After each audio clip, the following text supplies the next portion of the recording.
Today, folks, I'm in the Gaurikund. I don't know what the Gaurikund is. I've heard this word before. I didn't know what it was, where it was, how it was, anything about it.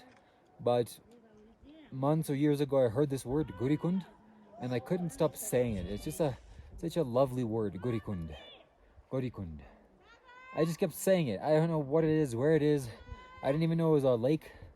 But now here I'm trekking Kailash, and we stumbled upon this magnificent body of water. I was seeing it from the top, and it's like absolutely crystal clean and beautiful and perfect, serene, amazing. So I want to swim here. The water's too cold for swimming. I definitely get something would happen to me, definitely.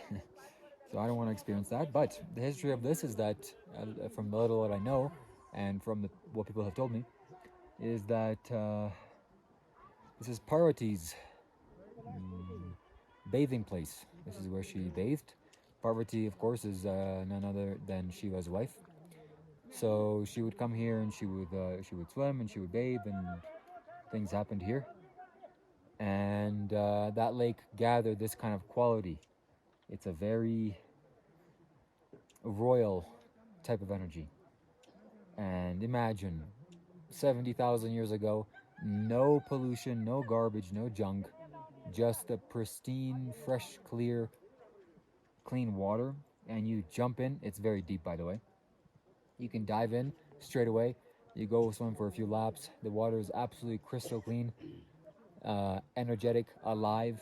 Maybe you're going in June, July when it's the warmest. Still, the water's freezing. I don't recommend it. But I want to make a point that once in my life I will swim here. I don't know if it's illegal, against law. I'm going to ask. I don't know why it would be, but I'm still going to do it because I want to experience what Parvati experienced, bathing in this place. You know, imagine having this place to yourself. Well, of course, you're in the northern Himalayas. Nobody cares about being here. So it's not some super high demand real estate.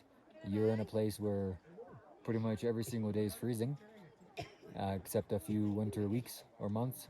You get a little bit of warmth, and they picked this place for a reason. So I also wonder how his wife swam here. Like the freezing temperatures, I'm sure she had some preparation, and of course, being the wife of Shiva, she had to have some extreme skills in yoga, and strengthening herself in this way that these things don't bother her, or that she generates enough heat in her system that she's warm.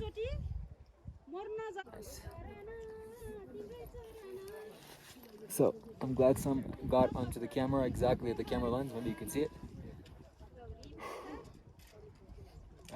Touching the water in this way makes me feel, of course, water is the source of life, and it's not something to be taken for granted. Especially this water definitely makes you realize and see that and sense that, because this water is of a special quality. I've been to some special bodies of water in my day. The first one was a makeshift 96-gallon garbage bin, absolutely clean or brand new, and I put a kilogram of solidified mercury in there, and so that was fun. But the most important afterwards came as in the Isha Yoga Center, where I went into the Surya Kund, which was electrifying.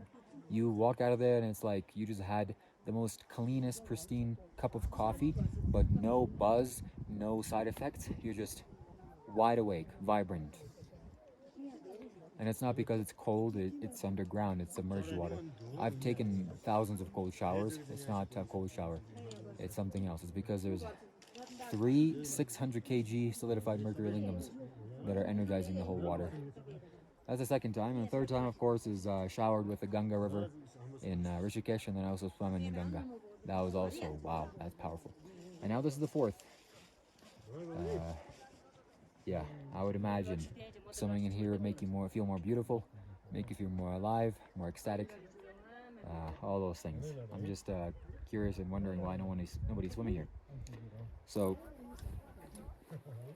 without further ado, I have a water bottle. I'm going to fill up some water here, take it home, and put it in my altar in order to receive the maximum benefits of its reverberation.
Also, side note, it got me wondering how Parvati must have gotten here, because the north face of Kailash is quite far.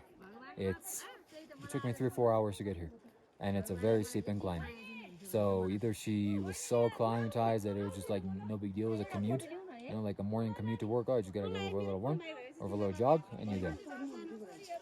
Either that or she teleported. They had magical powers, but she was a human being. Or maybe they lived somewhere close by, and this was kind of bad. I don't know. How often did they bathe? Did Shiva take a shower? I can't possibly imagine these things. I can't imagine them. I'm just taking bits and pieces of how these people lived, Shiva and Parvati. But I don't have to imagine, because it's not some imaginary thing, because the evidence is here. So there is irrefutable evidence. There's overwhelming evidence. So obviously something has happened here. These beings were here. They're not here anymore, and that makes me sad. I wonder if they ever come back, or that would be interesting. If they ever come someone here, probably not, because this place is now so crowded and busy. I'm sure Parvati wouldn't want to swim here.